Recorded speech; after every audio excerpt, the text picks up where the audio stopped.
objectively speaking, anything that we know or anything that we look at or anything we observe, okay, first begins with an observation, and that observation is purely from our subjective point of view in the way that our brains wired neurochemically to see the world. There's not inconsistencies in the sense that, like, the dog sees the world differently, and there's a different world for the dogs is disappearing in a tree or going through a wall. There's consistencies there. There are levels of energy that can be, shaped and molded certain ways or whatever. Is the dog consciousness the same as the human? Because yes, it's all the same. The cat, the dog, the bird. However, it's just a matter of the seed of it being like kind of tapped into a different type or arrangement of a brain with different faculties of the senses. Any tool of measurement, a camera, a detector, a measurement stick, a yardstick, a ruler, a microscope, a telescope, interferometer, oscilloscope, any measurement device, any type of device that we create in order to determine, the qualities about the world that's outside of our mind there is fundamentally, tied to human perception. It's an extension of, as a matter of fact, a prosthetic. We call technology as a prosthetic of our mind. Data classification and stuff like that. So, for example, if I take a picture of the birdhouse with the bird family, and then I print it on paper and I go show the birdhouse, they don't give a shit. They'll shit on it. They don't care. They don't know what it is. It doesn't recognize. They don't see it. It doesn't register. And it's not part of their perceptive ability. If we can leave cameras out everywhere, and no animal in the environment is gonna pick it up and go, oh, these are good looking pictures or whatever. They don't know what it is. It's this extension of our own perception world around us. Well, a simple exercise, you get some friends together and get some little piece of paper, and then you have everybody draw their basic, most like kindergarten version of a tree. For example, like just a cylinder with a circle on the top or whatever people's big. And you have everybody like fold them up, and drop them in a hat. And you just pull them out and you open them, and everybody kind of has fun like guessing who saw it that way or whatever. But what you'll see is that everybody's basic kind of vision in their mind of what a tree is, it's different. They're all different. Some people's very similar. Some people's vastly different. And like when you see that, you kind of start to get an idea that yes, in fact, different people do perceive the world very differently. Some perceive it similarly, and some perceive it very, very differently. But it all works, in a way. So the idea that like a tree that you draw, the kind of basic shape of it or whatever is called like an idea. It's an ideal. It's like a primitive. And the reason that you can differentiate between the trees in the forest is because none of them fit that exact ideal or that primitive. I speculate that if one were to fit that exact ideal or primitive, that you probably wouldn't see it. But nothing nothing in the environment that surrounds us is like truly symmetrical, like they don't fit ideal. So the mind requires in a way like symmetry. And so you see this in like a lot of the Mandelas and stuff like that, where people remember the spelling of things to be like Looney Tunes or whatever. They remember it to be like oh and oh because the mind over time, as we remember and recall, the mind's going to fix that memory to be symmetrical wherever it can. But symmetry is an ideal. Symmetry is something that can be approximated in reality, but I don't believe that symmetry can be like truly achieved unless it's just a fluke or whatever happens that way. Because one's own mind is the only thing that's sure to exist, so a statement would be refined to say my own mind is the only thing that I can be sure to exist. Then that's it. I can unanimously agree to kind of lie to myself or whatever, or just have delusions or whatever that anything else is like real, because there's nothing that could be said about it or whatever. And that's kind of the crux of the whole issue of the human condition here, is that subjectively, everything that we know and everything that we observe is subjective. Even whenever we use prosthetics or extensions of our mind or technology or whatever, it's still an extension of our subjective kind of awareness and perception thing around. So all of the data and all of the information, everything that we fucking know, even math itself is an abstraction generated. Mind is subjective. Math doesn't exist in the real world. In the sense of numbers and algebraic and quadratic, you can't just go dig up the number 4 and bring it aside. It's an abstract. So all of every fucking thing that we know about the objective world that exists outside of our minds, it comes from first observing it, so it's subjective. The whole fucking thing. We can say, that it is objective simply by the referent of our own perception of our mind, that the world is not, the same as our mind or whatever it's separate from, but it's not. Our mind exists in the world for some reason or other. There's an enclosed box here, Now, whether or not there's some type of whatever going on, it's pointless to think about. So if something is real, really, really real, how is it getting into my perceptive awareness of it? Because it's not as if the molecules are filling up my brain's going to explode or whatever, because I'm literally soaking up all the shit. Nothing true could be said. The truth of something's existence cannot be known. And so therefore, the truth of something's existence, at least from what we know, it doesn't exist. It can't be known. Nothing can be said about the truth. If nothing exists where the statement, the truth of something's existence, if there's nothing that exists as far as anything that provides insight as the truth of something's existence in reality, if there is absolutely nothing there for that, then, truth is not a function of whether or not we'll be able to determine the outside world. Fundamentally, because subjectivity is the only thing that I personally can say for 100% sure is occurring. I can say that whatever it is, I am aware and I'm perceiving something occurring or whatever. I can't say whether or not that something is outside of my mind or inside of my mind, but what I can say is I'm aware that something is going on. I'm aware I'm aware that I am perceiving something going on. That doesn't mean that anything's going on at all, and I don't want to say it or avoid it or whatever, but guess what, I don't have any fucking problem, with the world that I perceive and the world that I live in or whatever being a product of my mind. I have no problem with it. I have no problem with everyone else in the world being a figment of my imagination or whatever, or some compartmentalization of my own consciousness and their own independent will as a result of adapting as such. We'd be all connected in that regard.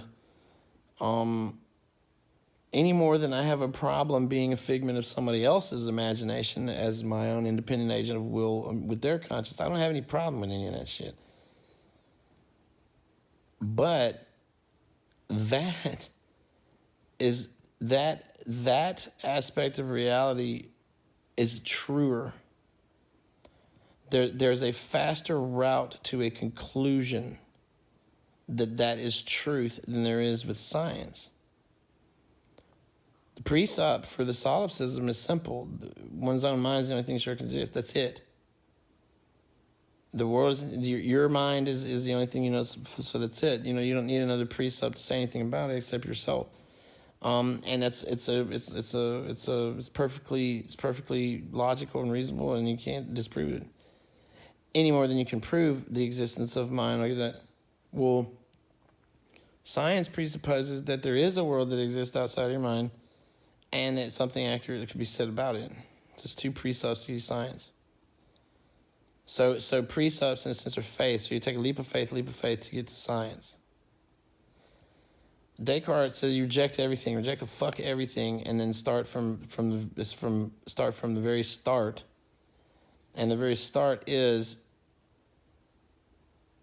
I believe I can say that I am aware that I am perceiving this. I'm aware of my perception that something is occurring. I don't know what that something is, but it's that's it. It stops there. You know, okay, so when I stop at the place where I'm saying I'm aware that something is occurring, I don't know what it is, but I'm aware I'm aware. I can say, yes, somewhere within inside of me gives me the sensation, or whatever you want to call it, of knowing that there's something being perceived as occurring by use of the five senses. I don't know where that statement, kind of the leap is made from that statement to, well, it all must be in my head or his head or their head or whatever. It's unnecessary postulate. The problem is that there's a huge, massive conundrum there. It says, okay, well, if I go up to somebody and I go, okay, look, only one's own mind is sure to exist. The only thing sure to exist, your own mind. Okay, well, then prove it. It's also something you can't prove, because in order for me to get the proof that you need to see that I am aware, or I'm perceiving something, in order for me to get the proof that you need to do it, I have to cross the boundary of objective space to hand it to you. You can't just come into my mind. I can't print you out an idea. I can't show you a memory from a child under a microscope. There's no idea part. Subjectivity is not something that's part of the objective world. So if one's own mind is sure to exist, but it's the only thing you can't demonstrate or prove to anybody else, because I can't. If they say, "Well, prove it," I have to cross a boundary to go to show them. It's not something they can be able to see. From the point of view of the objective world, there is no point of view, but to the objective world, there is no to the objective world. You understand? Like, so if I try to say, like, well, the objective world, with the objective world, like subjectivity and the self and the idea of consciousness doesn't exist. It's nothing. There's no quanta. There's no nothing. There's nothing there. So, does that mean that there's nothing there, and the solipsistic issue is just like a type of tautology or a false statement? I don't know, but the only thing that I know for 100% is that I'm perceiving something, that I am aware, but that awareness is not something that I can pull out and show you. I can just be a robot or an android or something with no consciousness or no actual thought or awareness of what's going on. And it brings up a problem, because all of the observations every fucking observation, all the data we collected from the outside world is based on a point of view of observation that is essentially nothing. As far as the objective world is concerned, anywhere that it doesn't, the point of view of the observer isn't something that is recognized as being something at all within the objective universe. So how is it that the point of view of the observer is going to be valid or relevant when it's coming from a platform of nothing? When no observation is made from nothing. You get it? But somehow or another, we're aware that we're perceiving something, yet as far as the objective world is concerned, we're not. No perception is being made of the objective world. No perception is being made of the objective world. Zero. No perception. No observation is being made of the objective world. Nothing. The observation of the objective world, it comes from nothing. There is nothing where observation of the objective world is concerned. There is nothing.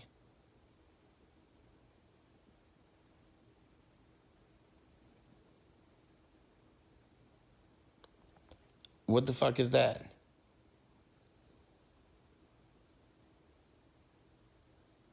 As I think, this is where my mind gets kind of screwy, because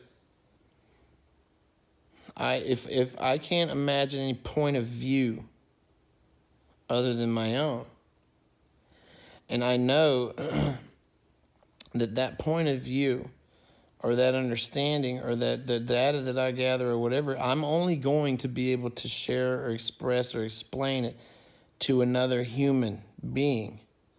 The bird isn't going to get it. The tree isn't fucking none. The only, I explain it to another human being. And the point is that, objectively speaking, like I guess I get our bodies are here and things like that is carrying our brain around, but the actual point of view of observation is not something that exists. And there is no point of view of observation in the objective world. And maybe that could be a conundrum of how the subjective is just kind of barred from appearing there, because like maybe you can't put an omniscient like point of view somewhere to look at the human self. But I know for a fact that you are not going to produce me any evidence that suggests that you are aware or having any observation at all.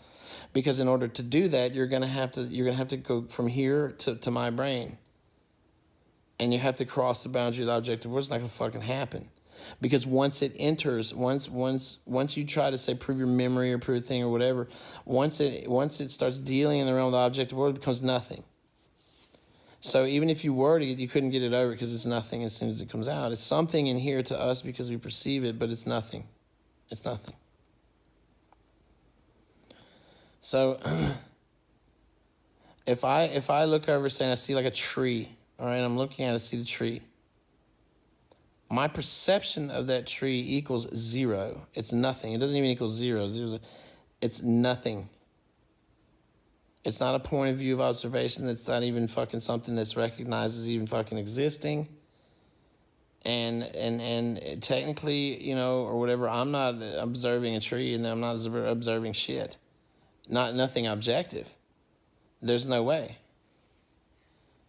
Because, okay, so if there's a real object out there, say the tree, then how is it then that the tree is somehow or another being perceived from a platform of nothing as far as observation goes? How is that? It's not. Because it's not real. And because it can't be. That's kind of the thing. Now, that's a big fucking problem. If it were real, we wouldn't be able to perceive it. We wouldn't be able to see it. Because we would be gazing upon something in reality, or an objective in the purest form. We'd be gazing upon something objectively real from the platform of nothing. We wouldn't be able to see it. It would be so we wouldn't be able to see it. We wouldn't know it was there. And that opens up a lot of fucking doors as far as observation is concerned, because when you think about relativity and the idea that, there's no kind of absolute frame reference for motion, which means motion itself, like a velocity and stuff, it's all arbitrary. Because nobody knows, there's no reference point to determine, okay, this thing is still, this is how fast everything is going. It's just a matter of your point of view, or where you're observing from, or your observation deck. But anywhere you're at in the universe, you're observing from a point of view of nothing. Hubble telescopes out there collecting data. Nothing's going to be able to interpret the data except for humans, because that is us. That Hubble telescope is like a collective of people's extension of their consciousness or whatever. It's all of ours. It's human is what it is. It's a human thing. And so, you know, subjectively speaking, I can't demonstrate to you that I'm aware of anything at all.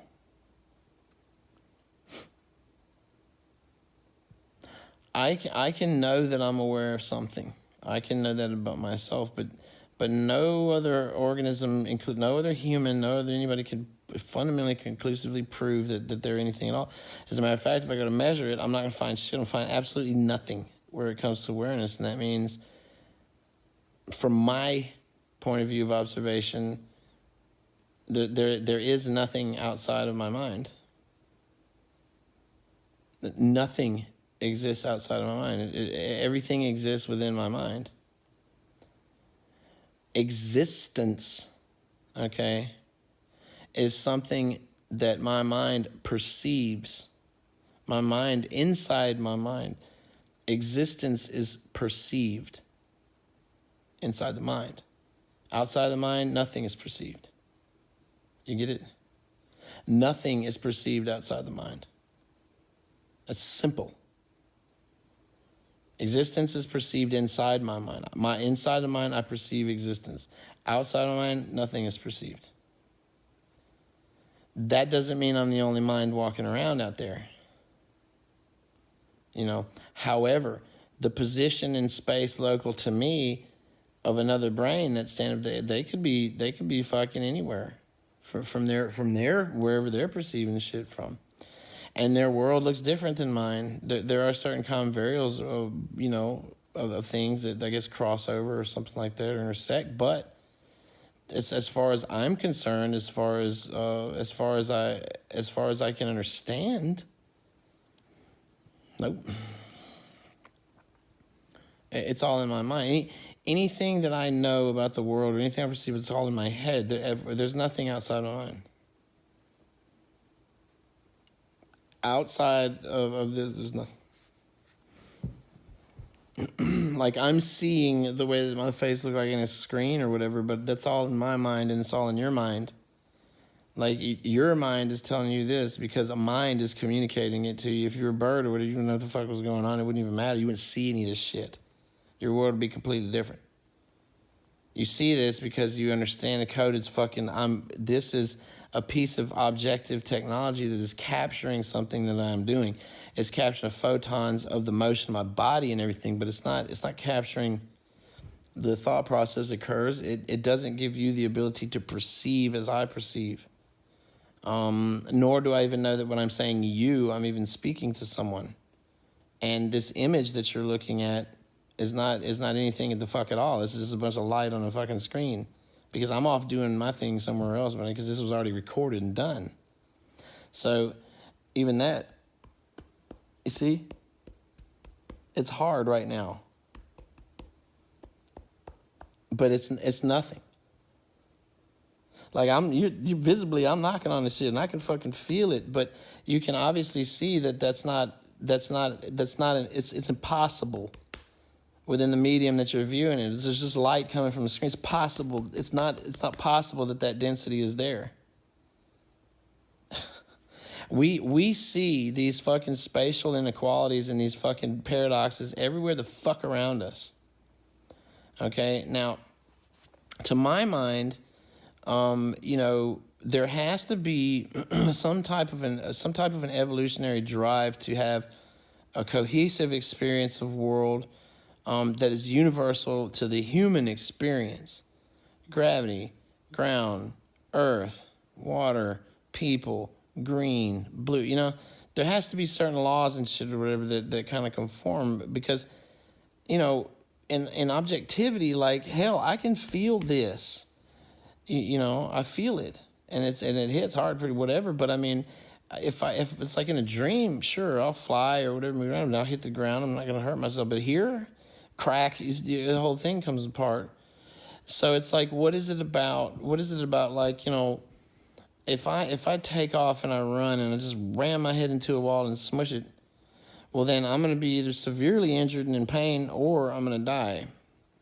Okay, so like death. Death is not a state of being. I said this time and time fucking again. There's no state of being that's called death. Death is not a state of being. The body that you're in, the vessel that is carrying around that soul, the unity of perception or whatever, that seat of consciousness that is you, that perceiving things around you, if it violates any kind of preset, like rule of law or whatever, then that's it. If the moment that a physical law is violated, the body is dead. And that's a fact. So it's like, then when we say, what happens? All consciousness is the same. It's just whether it's filtered through the dog's head or the bird's head or whatever. This consciousness happens to be filtered through the human head, that's me, or whatever. But is that, seat of consciousness that's me, does it have like some type of residual, like, left over whenever this vessel just cracks or whatever happens, or it breaks, or it no longer wants to do what it's told? Why would I be the executor of a vessel that doesn't want to do what it's told? I'd rather just go get in a new one or whatever. Well, that's not exactly how it works, I think. See, in this universe, all of us are conceived, born, and time-stamped at a very, very fucking specific time, at a very certain arrangement, and orbitals, all these different things, all these different variables create a unique time code for each person, and each consciousness is born. A fucking massive amount of data that's stored that defines, the position of fucking everything, the timing of everything, the state of the entire universe at the moment you were born. Everybody's different. Nobody has the same one ever. And so then what that means is, like the second that the vessel like ejects the consciousness from your brain, well, you're immediately going to be consciously aware of a new experience in the next vessel that's appropriate for that level of consciousness to see, as long as it's there, as we learn and grow and expand and touch on new things and have epiphany and stuff like that, wherever we happen to be in the scenario, if consciousness is occurring, it's going to be me, anywhere. As soon as I blink out of existence, I would take on the role of perception of the next the next timestamp being. Because it's the same. Like when you pass, it's the same. Like the next being will be the same. The perceptive awareness of the thing is all me. It's all you. I'm all you. It's all the fucking same. It's just filtered through a different brain mechanism, but the perception of it is not out there. There is no perception outside of the mind. Outside of the mind, there is nothing. Nothing is perceived outside of the mind. All perception occurs inside of the mind of observation. The objective world can demonstrate that when it comes to determining whether or not observation is occurring, no mechanism can be physically or substantively, known. Nothing exists there where observation should be. I know that I'm observing something, but that's it. I'm observing something. I believe that. I don't know what the fuck it is, but I can say that something I perceive is going on, and I can say that with 100% that it's happening something to my perception. But I also know that if I objectively try to take a measurement of that perception of the thing, that it's going to yield nothing. Therefore, the objective world, there's nothing observing an objective world outside of the mind. Nothing is observing it. That's a fact. There is nothing observing the objective world outside the mind. I know that I'm observing something subjectively, but if I'm not observing something outside the mind, then it's in my mind. That's the only way. Does that mean I'm the only brain? No.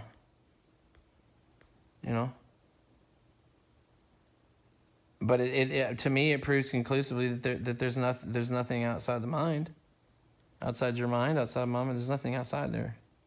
What we perceive to be outside there is just inside our head.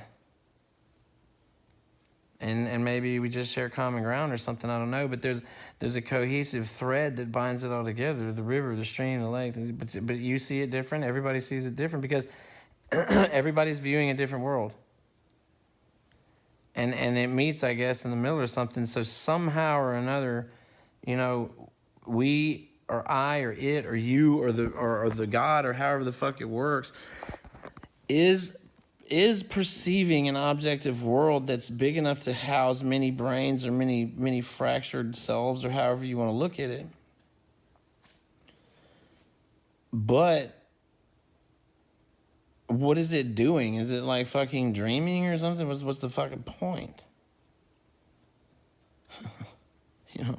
Why is there rigidity? Why is there a law? Why are there things like that? Because hell, when I dream, it's great. Sometimes bad, but overall, why should it be like, that if it were to be all in one of our heads or my head or whatever, then surely we'd have some type of control over like not getting fucking pulled over or fucked with or harassed or abused or whatever, victimized, whatever.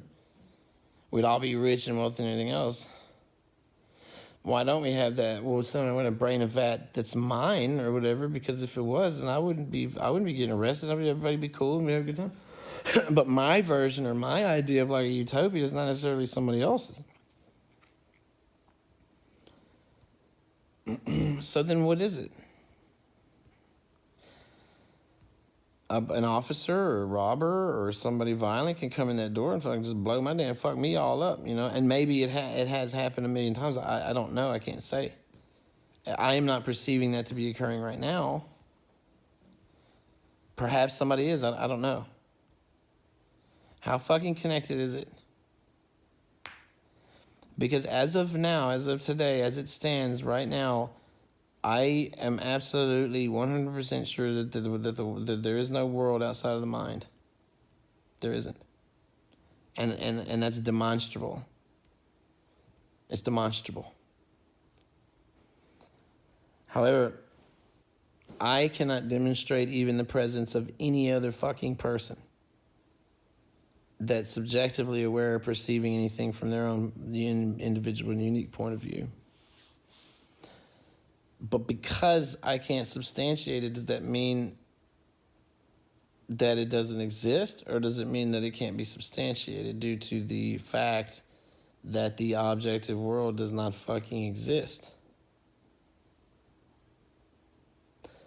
Because why then, if it's all in my head, it's all in our collective minds, and I recognize you as a being can fall in love and share experience and stories or whatever via whatever the medium we've decided to convince ourselves is going to be the one to get back and forth through the thing.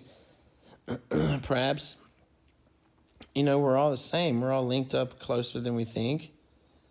Communication is something that is like kind of it became something like of a game to use the voice and talk and stuff or whatever to pretend or to immerse ourselves in what we believe is the objective world, because in the great mind in the vat or whatever, like its perception of objectivity or whatever is something that like it enjoys or something, or are there parameters that are set, and things like that. I mean, there's a lot of shit, but I mean, if the world is all in our collective mind and it's not in mine and it's not in yours, then what that means is that there's some type of an overarching like master control unit or something like that's generating the experience. It's holding the experience of a specific place, and it is a fucking program. It is a fucking simulation. It's a simulation. Dopamine drip, all that shit. We're experiencing a ride. A Sims, some type of a simulation that's being experienced by a giant mind-generated thing, and we are kind of essentially tapped into that thing somehow or another. Maybe we all share the same mind. Mind itself exists in 11 dimensions. Currently, there's something about to come out theorizing that guess what? Our entire universe exists in the shadow of a 10-dimensional lattice. That gives our brain one extra dimension over it. There are more dimensions to the brain than there are to all of the universe and physical reality. There are more. So it is inside the brain. It's inside the mind. 100% fact.